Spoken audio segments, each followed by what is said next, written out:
You notice it long before anyone names it.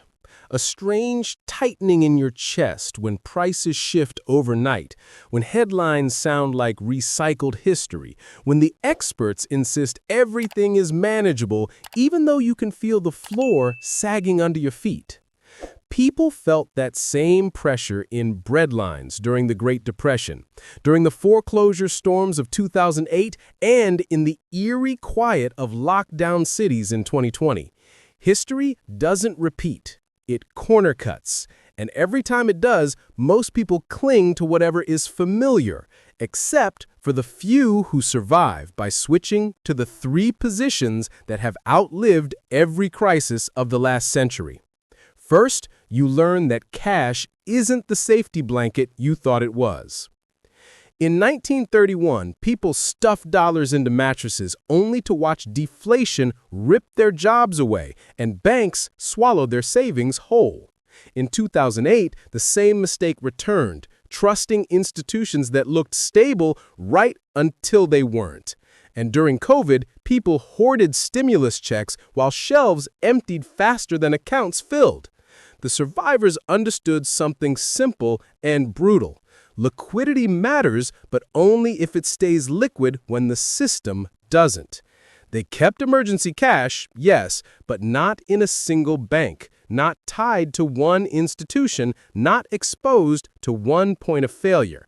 They diversified their liquidity the way a firefighter spreads exits. Multiple accounts, different banks, purchasing power that didn't vanish when one door slammed shut.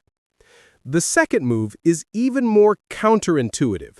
They converted fragile money into useful, durable, tradable value before panic set in. In the Great Depression, people who held tools, machines, farmland, and even modest inventories outlasted those with savings that evaporated.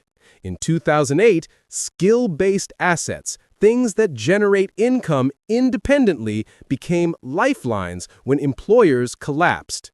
And during COVID, the only people who felt remotely stable were the ones who pre-positioned essentials, high-demand goods, consumables, spare parts, anything with utility when supply chains freeze.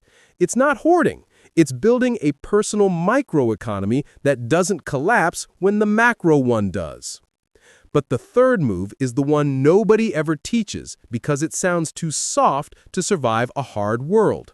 They protected their earning power like it was oxygen.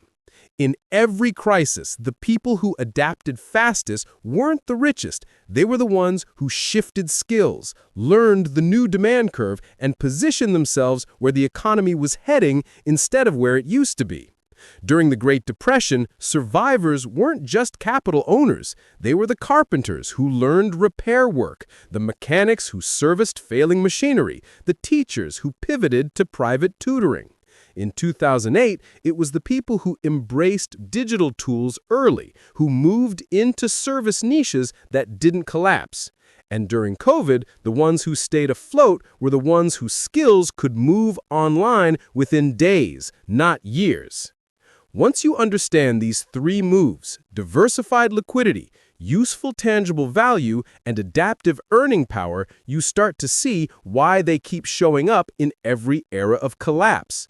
They're not hacks or secrets. They're the unavoidable mechanics of survival inside any economy under stress.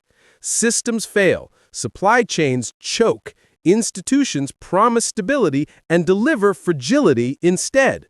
But the people who refuse to rely on a single point of failure, who store value in what remains useful, and who never stop evolving the skills that keep them employable, they walk through crises with fewer bruises and more options. The uncomfortable truth is that collapses aren't rare events. They're the baseline of history. Stability is the anomaly.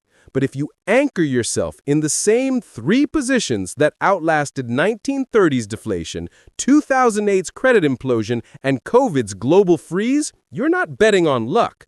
You're betting on patterns older than your grandparents and far more reliable than any prediction on the news.